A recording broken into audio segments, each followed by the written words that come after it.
Namaskar, hello and welcome. I am Bhuvan for Study IQ. This is Geography explained in 15 minutes और आज का topic है big bang theory. Let's begin. तो friends, अगर हम कभी सोचें कि हमारा सोलर सिस्टम, हमारा यूनिवर्स या डिफरेंट गैलेक्सीज ये कहाँ से आए, What existed before these existed, तो उसमें काफ़ी सारे थ्योरीज, काफ़ी सारे हाइपोथेसिस बताए जाते हैं, जिनमें से सबसे इंपॉर्टेंट है द बिग बैंग थ्योरी. और क्या है बिग बैंग थ्योरी? अगर मैं आपको पूरा समरी बतलाना चाहूं तो वो कह रहा है हमें कि एक बहुत छोटे एरिया से, फॉर एग्जाम्पल कंसिडर करिए ये जो पेन है, पेन का जो ये पूरा का पूरा सरफेस एरिया आप देख पा रहे हैं, इससे भी छोटे सरफेस एरिया से एक मैसिव एक्सप्लोजन होता है और उसके बाद द यूनिवर्स, द स्पेस जो आज हम समझते हैं, that starts to come into being. और उसके बाद एक प्रोसेस फॉलो होता है, एक प्रोसेस चालू होता है, जिसके एंड में हम देखते हैं कि हमारे सन, हमारे स्टार्स, हमारे प्लैनेट्स, हमारे मून, ये सारे कुछ बनना चालू होते हैं. So let's understand this from the beginning friends, कि हमारा सोलर सिस्टम और हमारा स्पेस ये सब कहां से फॉर्म हुआ. According to the big bang theory, it came from the small point जिसका नाम है द पॉइंट ऑफ सिंगुलैरिटी. चलिए आगे बढ़ते हैं फ्रेंड्स. जब आपने इतना समझ लिया, so let's understand this. ये जो पॉइंट आप देख रहे हैं, this is the point of singularity. और इस पॉइंट का कैरेक्टरिस्टिक क्या है फ्रेंड्स, जहां से ये मैसिव एक्सप्लोजन हुआ, एक इतना बड़ा एक्सप्लोजन कि हम जो आज देखते हैं, समझते हैं, वो सारा कुछ की सृजन हुई, उत्पत्ति हुई. The genesis of that started from the point of singularity. तो पॉइंट ऑफ सिंगुलैरिटी का प्रॉपर्टी क्या है? पहला, it had a lot of energy in it. आज जो भी हम फोर्सेस, हीट, एनर्जी जो भी हम समझते हैं, it came from the point of singularity. और दूसरा, उसमें डेंसिटी इनफाइनाइट थी. यानी कि दो चीजें हम इनफाइनाइट मान सकते हैं. पहला, इनफाइनाइट टेम्परेचर, और दूसरा, इनफाइनाइट डेंसिटी. जब हमने इतना समझ लिया कि यस, पॉइंट ऑफ सिंगुलैरिटी है और वहां से मैसिव एक्सप्लोजन हुआ है और उसके बाद एक प्रोसेस चालू हुआ है, तो अब इस प्रोसेस को सीक्वेंशियली समझने की कोशिश करते हैं फ्रेंड्स. सबसे पहला, from zero time to a millionth of a second. Zero time अर्थात वो टाइम जब हमारा एक्सप्लोजन होता है from the point of singularity. तो सबसे पहले हम क्या देखते हैं कि एक बहुत छोटे एरिया से बहुत सारा एनर्जी रिलीज होता है. और ये जो एक एनर्जी रिलीज हुआ, इसके चलते एक इन्फ्लेशन प्रोसेस चालू होता है, एक एक्सपेंशन का प्रोसेस चालू होता है. तो क्विक इन्फ्लेशन प्रोसेस स्टार्ट्स, ठीक है, in a very small time period. आप देखिए, to a millionth of a second की हम बात कर रहे हैं. From zero to a millionth of a second, यानी कि बहुत सूक्ष्म, बहुत माइन्यूट टाइम पीरियड हम कंसिडर कर रहे हैं अभी. और उसमें एक क्विक एक्सपेंशन प्रोसेस, एक इन्फ्लेशन प्रोसेस चालू हो रहा है.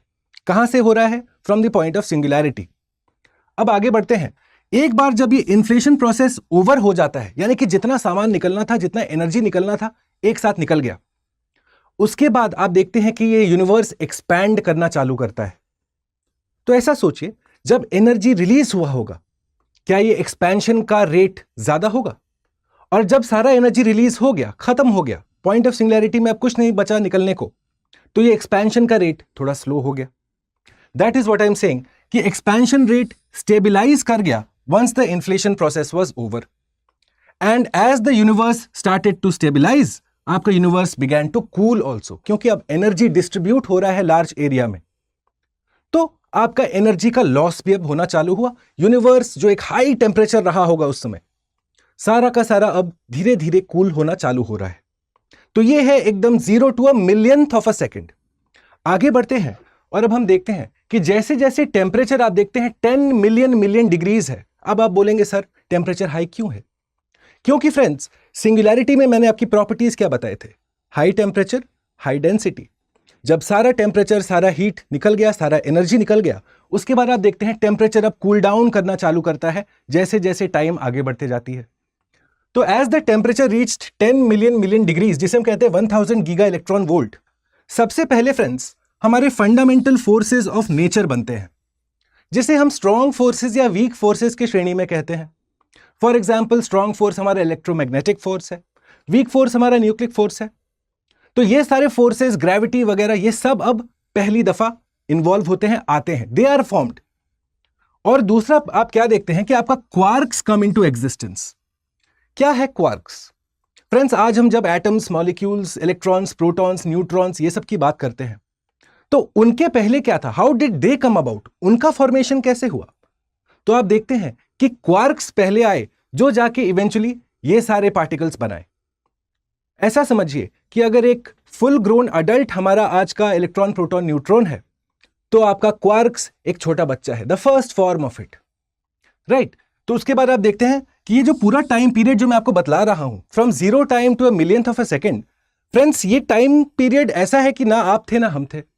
ये सारा कुछ जो मैं आपको पढ़ा रहा हूं या हम लोग जो समझ रहे हैं, ये रिसर्च के ऊपर आधारित है और इसके ऊपर रिसर्च अभी भी ऑनगोइंग है। इसीलिए हम कहते हैं कि टाइम पीरियड थोड़ा स्पेक्युलेटिव है, क्योंकि बहुत सारा लॉज ऑफ फिजिक्स हमारा टूट रहा है। इसको हम प्लैंक टाइम भी कहते हैं। ये जो शॉर्ट टाइम पीरियड में बहुत सारा कुछ सामान निकला, हीट डिस्ट्रीब्यूट होना चालू हुआ, कूलिंग की प्रोसेस चालू हुई, आपके क्वार्क्स, आपके फंडामेंटल फोर्सेस, ये सारा कुछ जो निकल के आए, इस टाइम पीरियड को हम कहते हैं द प्लैंक टाइम। चलिए आगे बढ़ते हैं और अब नेक्स्ट देखते हैं कि after a millionth of a second अब क्या क्या चालू होता है। तो फ्रेंड्स, ये जो ए और बी मैंने लिखा है फ्रेंड्स, कि आपका यूनिवर्स एक्सपैंड करना चालू करेगा, और दूसरा कि आपका process of cooling will continue, ये आज भी हो रहा है।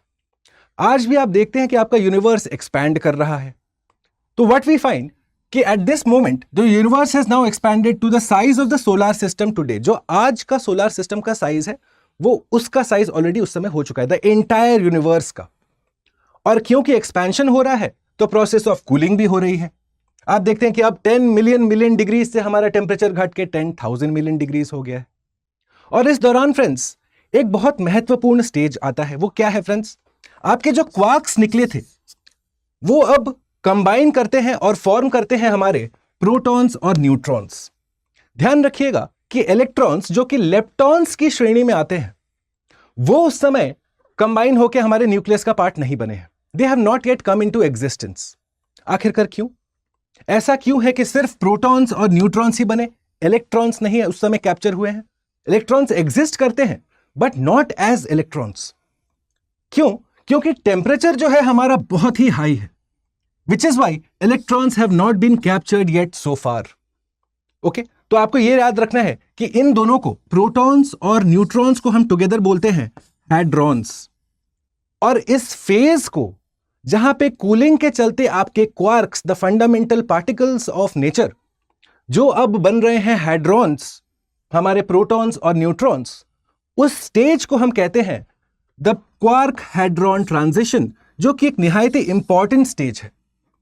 स्पेशली जब हम यूपीएससी सिविल सर्विसेज की बात करते हैं, तो इस स्टेज के बारे में हमें पता होना चाहिए कि ये एकदम शुरुआत में हुआ था, जब आपके फंडामेंटल फोर्सेज ऑफ नेचर और उसके बाद क्वार्क्स, ये सारे मिल मिला के हमारे क्वार्क हैड्रॉन ट्रांजिशन का पार्ट बने।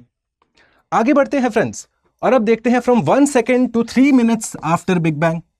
एज यूजुअल आपका यूनिवर्स एक्सपैंड करता रहेगा। एक्सपेंशन का प्रोसेस एक कंटिन्यूअस प्रोसेस है, अभी तक चल रहा है। तो आप देखते हैं कि इस समय ये size of the solar system बन चुका है friends. Process of cooling continue कर रही है। ओके, टेम्परेचर आपका अब फर्दर घटा है। देखिए फ्रेंड्स, 1000 मिलियन डिग्रीज तक आ गया है। और अब आप देखते हैं कि आपके न्यूट्रॉन्स और प्रोटॉन्स, जो क्वार्क हैड्रॉन ट्रांजिशन में अब न्यूट्रॉन्स प्रोटॉन्स का उत्पत्ति हुआ था, ये अब कंबाइन करके बनाते हैं हमारे पहला न्यूक्लियाई, जो कि है ड्यूटेरियम। ड्यूटेरियम, जिसे हमें केमिस्ट्री की किताबों में एक आइसोटोप की श्रेणी में हम समझते हैं, it is an isotope of hydrogen. और यही ड्यूटेरियम आगे चल के हमारा हाइड्रोजन, हीलियम और बाकी एलिमेंट्स बनाता है।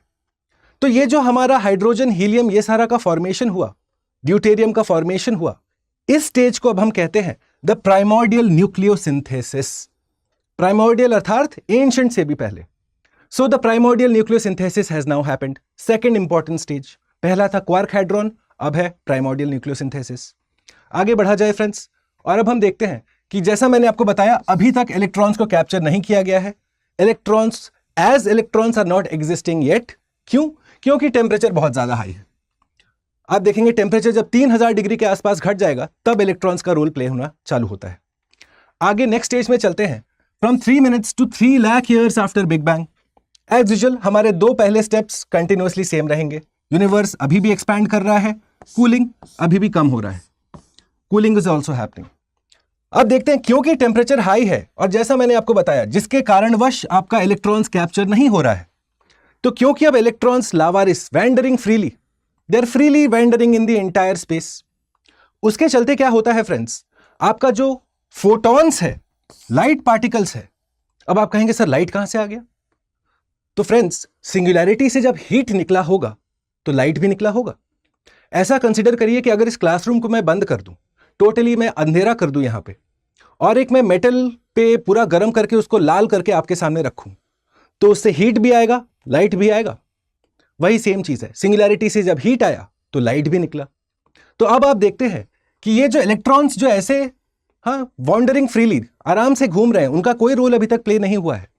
ये फाइनली अब हमारे फोटॉन्स के साथ इंटरैक्ट करते हैं, जिसके चलते अब लाइट ट्रैवल नहीं कर पाता है। इलेक्ट्रॉन्स फोटॉन्स को पकड़ लेता है, उसे आगे नहीं जाने देता। जिसका पूरा अंडरस्टैंडिंग क्या है फ्रेंड्स, कि एट दिस स्टेज मेरा यूनिवर्स अभी ओपेक है।